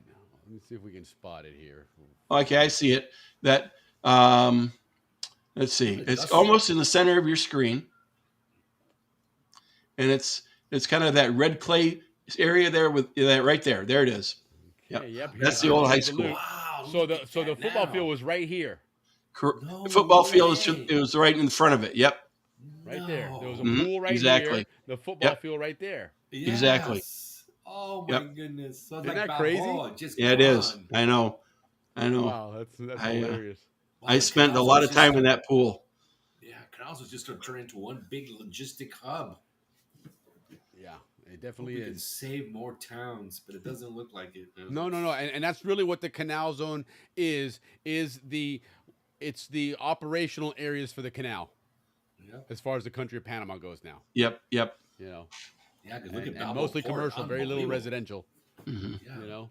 Well, that's fascinating. That's very interesting there. So the train goes all the way up. And I imagine they're going to expand that as they start growing that area because it looks like there's only one line here, and you got to. So here's the rail cars that here. New port up there. You got to get to the. Okay, that's where it goes in. Okay. So look, here's a line here, and that's the one that's splitting over here somewhere. Okay, right here's a split. Well, look at that. Is that what they call the four corners right there? So there's an overpass here. Okay. In fact, let's do this. Let's look and see what this looks like from here. Look at Cologne. Okay, so there's the rail line. Yeah, that would be the Four Corners area. I remember that now when we were there in 2023. Yep, that's Four Corners. It certainly didn't look like that when I was there. Man, oh man. I mean and so the rail line here, it's only the one line, it seems, right? Mm-hmm. And where does it branch for these people? We're still going. Okay, right here. Turns left. Yeah. Or that's you got one little line here. Oh, that might be like maintenance or something because it looks like that's looks like those are locomotives there. Yeah. You know? Huh. But look, there's a train coming right there in the picture or line right there. Sure looks like it. Let's see what we got here then. If we got any kind of no roads here, no access in there. Because up in that area is really industrial, right? There's no like canal zone towns up in this area. Not anymore. Like no. I mean, here's Coco Solo. There's not one single house there. No, they're all gone. They tore them all down. There used to be houses there. That's where when I was born, that's where I lived. Is right there in Coco Solo. Mm-hmm.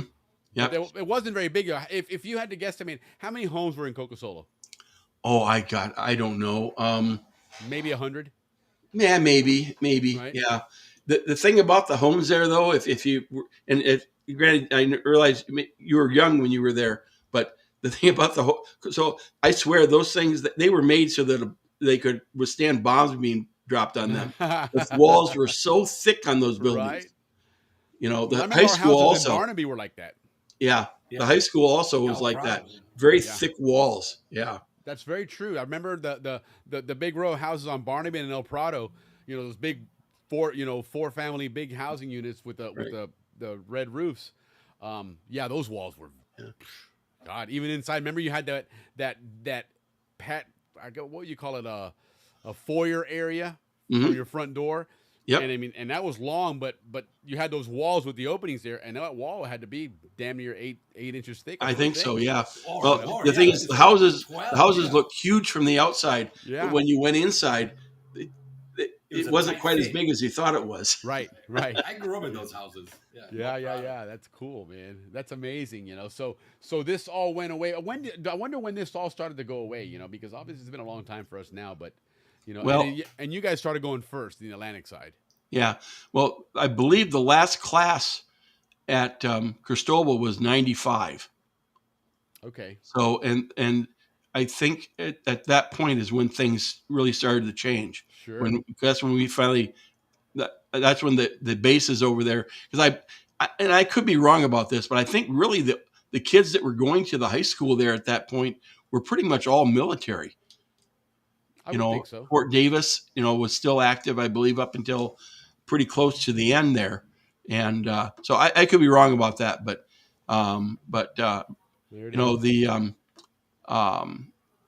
there was a housing area right behind the high school that I believe got torn down also. But quite a few of the teachers lived there up until 95. Right? The principal, Marty Hoffman, lived there up until 1995. He was the last principal at Cristobal High School. Yeah, this was all a field, man.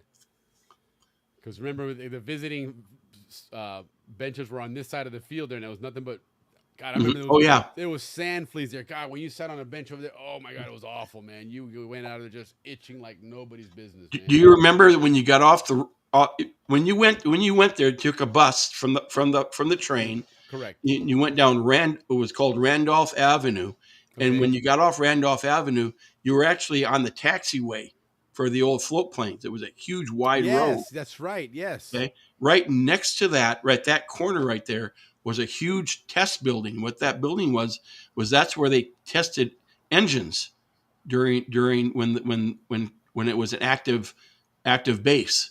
They would test aircraft engines in that building. That building looks like it's gone too. That's another building. I wonder how in the world they tore that thing down.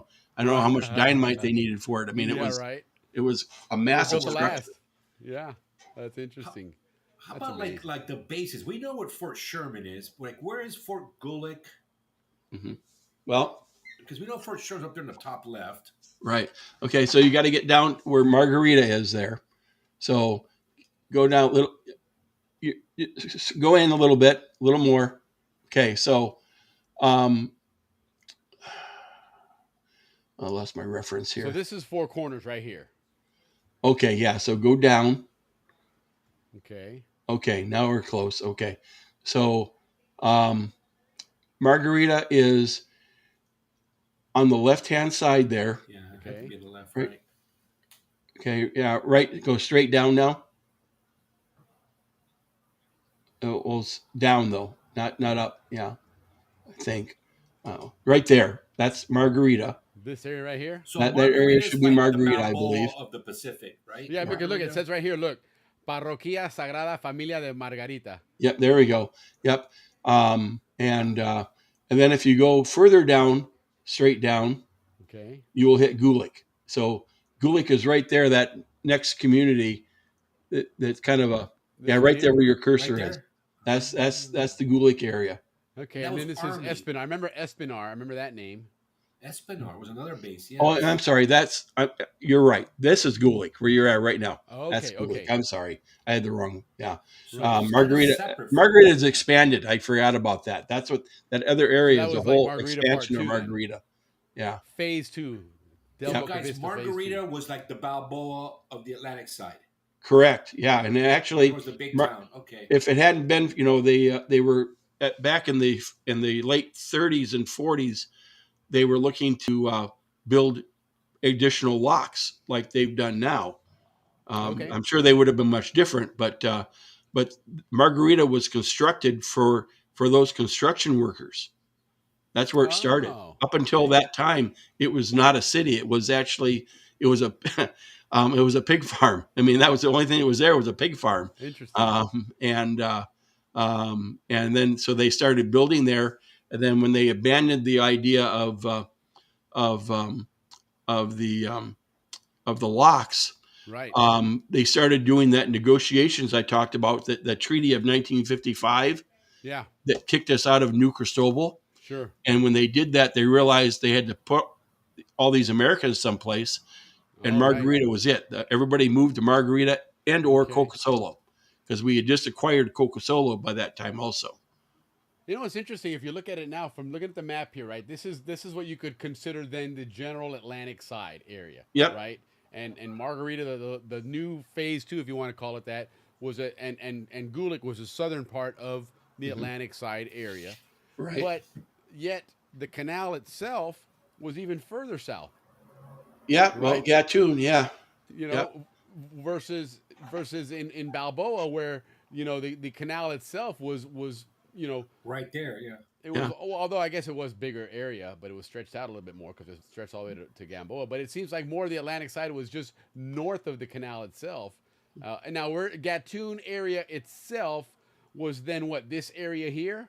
Correct. Yeah. Where the new locks are, Yeah. and those, if you look, those buildings that are in there, Yeah. right between, there are some old houses in there, I understand. Yes. The old movie theater is still there, and the commissary that was there is still there. The building is still here, there. I'm assuming.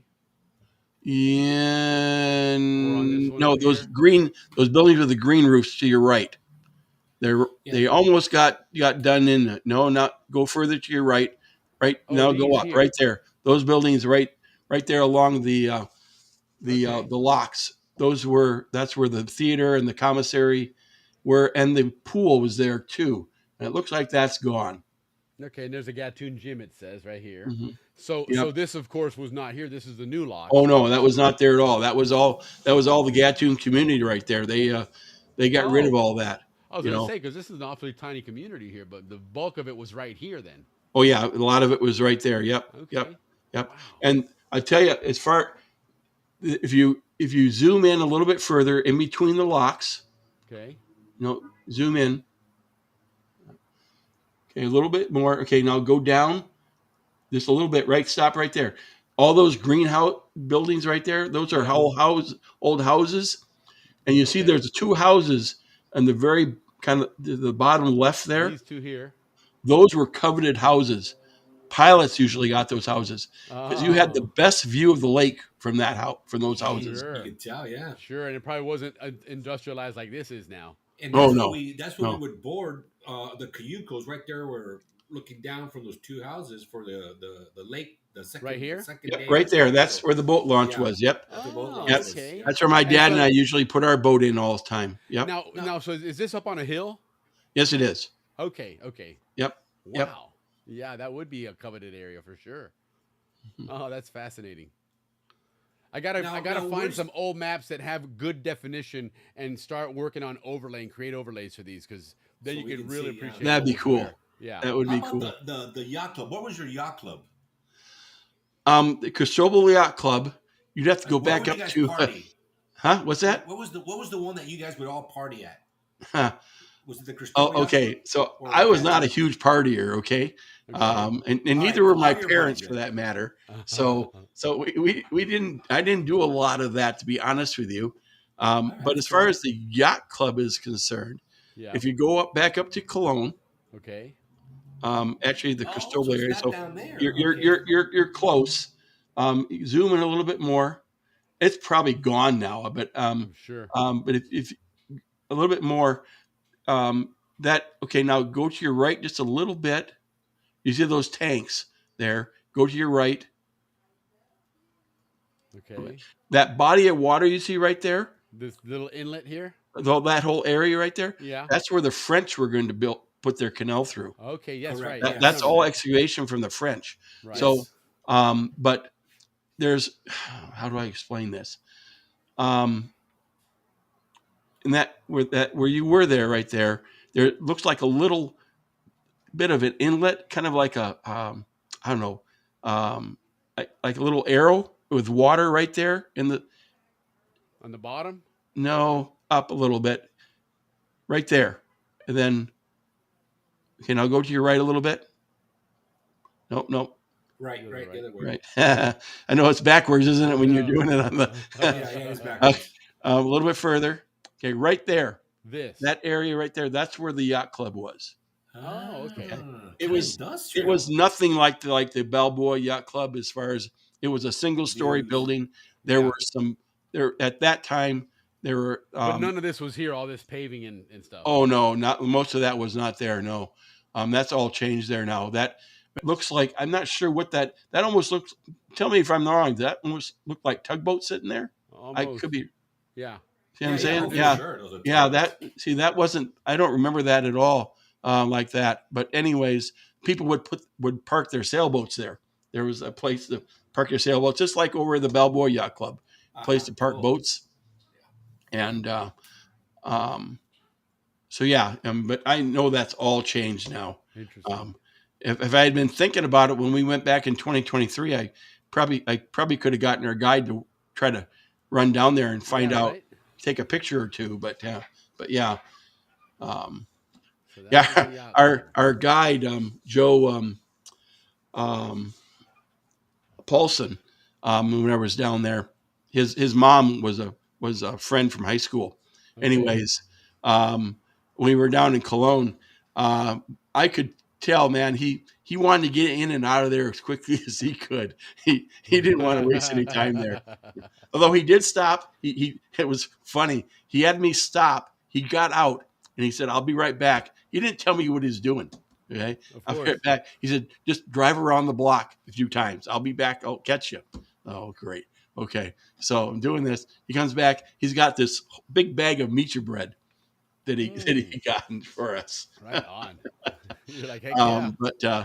I I used to love that stuff from the inside out, man. I would break that in half and I just start digging out the soft bit inside. I would do that too. Yeah. Oh, it was so good. Yeah. It was so good. Oh, that's cool, man. It's amazing what to me, I think the Atlantic side has certainly changed a lot more than the Pacific side. I think in many ways it has. It's grown bigger. I mean, as far From a commercial standpoint, the commercial and population standpoint, it's gotten much larger. Okay. And then they built that brand new bridge across there from basically Fort Davis over toward the Fort Sherman area. Right. They have big plans for that area to the left there. Yeah.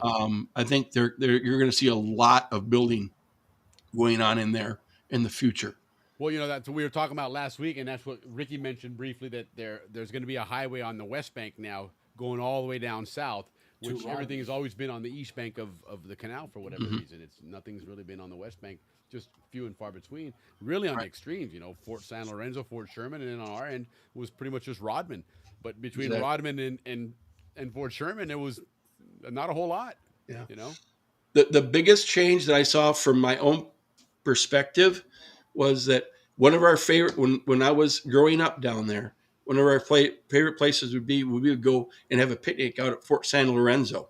Okay. The fort out there.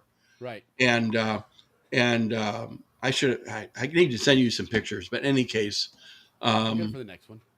And that area, when that has become a tourist trap, for the lack of another way of saying it. Sure. Yeah, if you look at it, I mean, it does not look anything like it used to. Right. I mean, it used to be overgrown, and they were tunnels that if you didn't bring a flashlight, you were crazy to try to even go into them. And of course, they've kind of sealed some of those off. But a brand new road out there. It's quite beautiful, to be honest with you, but it's really not the same. It used to be, when I was there as a kid, at least, it was an adventure because it was very like Randolph also. That was, I take my dirt bike out there at Fort Randolph and ride around in there, and it's not the same anymore because of all the construction and so forth. Yeah, no, it's really interesting what's become of these places. And in a lot of, you think about the canal zone was set up for practicality, right? It was set up to function as a canal. What we did there was we were there, to support the operation of the canal. It wasn't, you know, there wasn't a lot of commercial enterprise. It wasn't a place to make a lot of money. Whereas Panama has said, wait, we got a ton of resources here, you know, and they've made it all. Certainly, this whole Cristobal area has become very commercial industrial, you know, and all the homes have been replaced by commercial industrial areas. And then on this side here, they've recognized that, wait a minute, you know, to your point, there's tourism there, but good financial tourism, not just a place to go and hang out. Right? Exactly. It's a place that's actually designed to make money and draw people in with a purpose, and again to promote the country and make it a commercial enterprise. And the same thing goes for the Pacific side. Probably the biggest change in the Pacific side is, you know, outside of the port of Balboa, is what they've done with the causeway. Oh, for sure.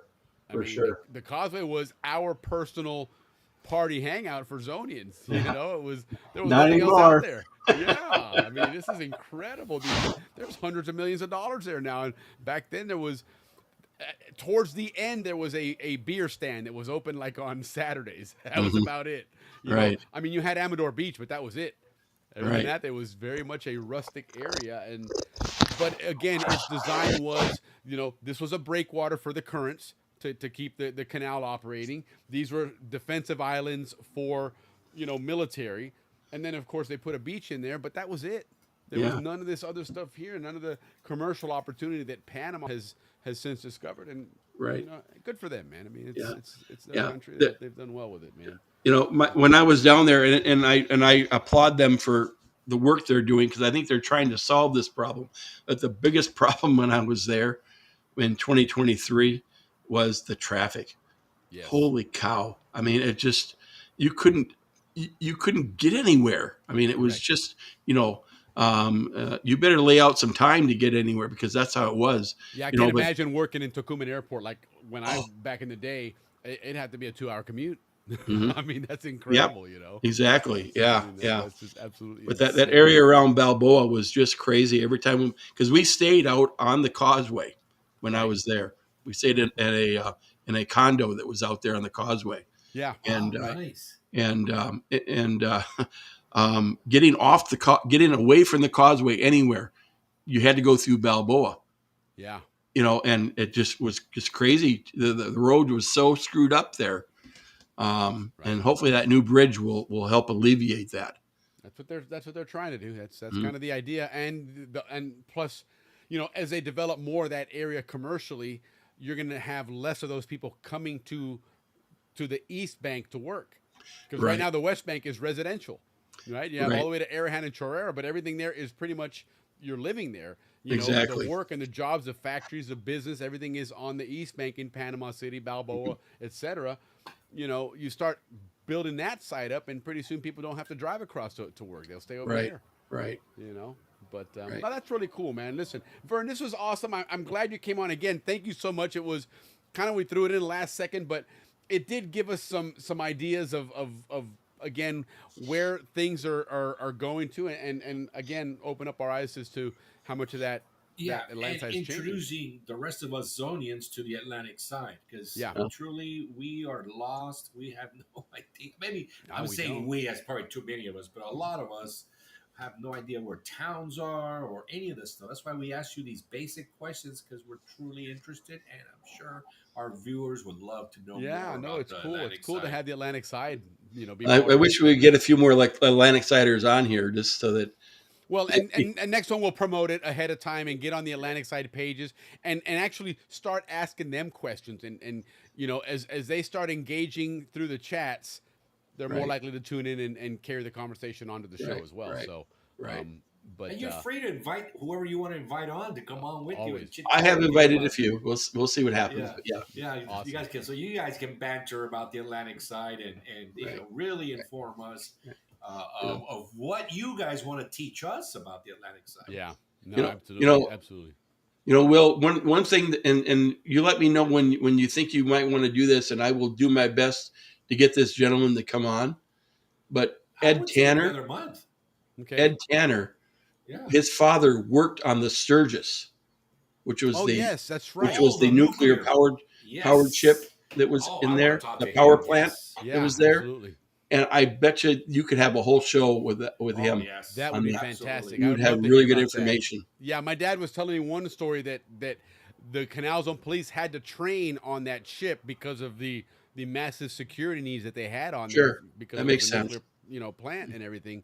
Right. But yeah, I want to have that story because that's a really cool story. It's a really interesting part that none of us really knew that we had a nuclear plant sitting right in the middle of the canal, right next to us that whole time, man. That whole, I mean, like from the 60s, right? Like when they first got Well, there. 60s and 70s. Yeah, it was gone in 74, 78, I think. But yeah, somewhere in there. Yeah. yeah, But it late was, 70s, it was gone. But what's crazy, for me to think about at least, is that, like I told you, we would put our boat in there at Gatun, right. to go fishing or water skiing and so forth. We would go right over there. Not only the nuclear power plant, but the dam. We would go within 100 feet of both of them, and nobody said anything. The dam. I'm glad you just remind me of something. Before we jump off, let's do this real quick. And have you ever seen the spillway? The spillway. Have you ever seen the spillway open up? Oh yes. That apparently they opened it up today. Today. Oh really? Okay. First day in a couple of years, actually. Okay. So give me describe your experience of seeing the spillway open, because it's my understanding that it's quite impressive. Well, it's loud. I mean, that's the thing is that you get out there. I mean, back before my time, they used to, there's a bridge that goes across there at the bottom. So there you got the spillway, and then there's I don't know what you call it, a channel made out of concrete that goes down to the Chagres River. Okay. And I don't remember how many feet it would have been.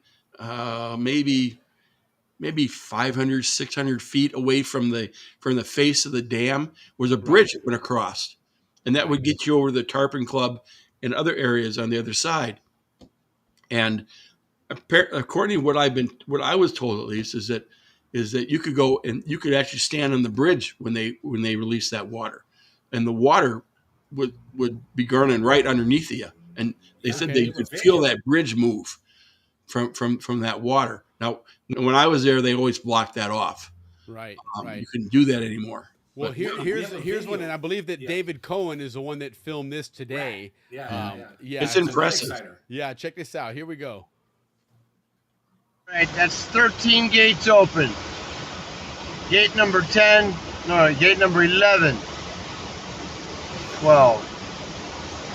Yeah. Seems to be stuck. That bridge they're showing right now is the 11. bridge they're talking about. 12. And so now seems to be Gatun Lake stuck. obviously is on the other side of this, and this is a big channel. That this isn't the original Chagres Today River, is right? what? It's a little bit to the right of that. The 12th of November. I don't know, to be honest. 2025. Yeah, 2025. Up on here, but yeah, really Check that impressive. out, This man. whole thing. I mean, look, that's a lot of water going through there. And where that car, where you saw that car, that guy was taking the picture, that's the new bridge. The old bridge, I don't know if they considered it unsafe now or what the deal is, but probably. But that old bridge is the one I'm talking about. They used to stand out there and watch that. That's interesting. That's really fascinating. So, well, listen, again, thank you so much for taking the time to do this. I know it was last minute we threw it together, but you've been a champ. You've been great about this. Enjoy the fish tank. I do want to talk to you about, we're going to do a tropical fish show. That would be kind of a cool show. That'd be to have. fun. That'd be fun. That would be a lot of fun. I have a lot of stories about my collecting fish. So yeah. Oh, very good. And I'm telling you, my dad would love to hear those because that's something that he did. Him and my brother and I did quite a bit of that. So that's going to be a lot of fun. But anyway, Vern, thank you again so much. If I don't chat with you between now and then, have a happy Thanksgiving. Thank and we will talk to you soon, and we'll see you in the chat at some point. Thank you, Vern. You too, guys. So much, man. Ricky, thank you. Take care, man. We'll see you. Yeah. Good night. Good night. All right. That was cool, man. That was a lot of fun. I love this. He's got a lot of great insight, and he's very natural on the camera too. He's very comfortable on it, It's cool. And he's good for the Atlantic side. He knows how to, what we're looking for. He does. He knows his stuff, man. And it's it's interesting that Atlantic side is something you and I don't know a lot about, but it was a big part of all of our childhoods and growing up, and it really has changed. It's amazing to see that, even the high school building there, but you know, it's kind of hard to fathom that was all just a little while ago, you know, grass and fields and a football field and a Small swimming pool. towns, And, you know, and it's all concrete and canals and locks and, you know, it's Singapore. Yeah, yeah. Now let's so- enjoy our background, our El Prado, our Sosa Hill, Absolutely. our bridge. Absolutely. This is my favorite part, man. No, I it love is, this man. part, It's really cool. It's a lot of fun to watch this, and you know, it's a nice little intro or an exit video. Exit, you know, yeah. don't forget, guys. Next week, week 3, we're gonna have our Canal Zone dictionary. You know, HB2 will be joining us. We're gonna have some fun there. He's gonna try and challenge Ricky and I to see if we can understand some of that cool Canal Zone lingo from that Canal Zone dictionary from Carl Berg. So, but anyhow, guys, thanks again. Enjoy your weekend. Ricky, have a great weekend and get us out of here, my man. Chiva. Guys, when you see the Chiva, it's my turn. Hey, thanks, guys. Thank you like always. We love you very much. Do this for you. We'll see you next week. Salud, everybody. Have a great weekend, guys.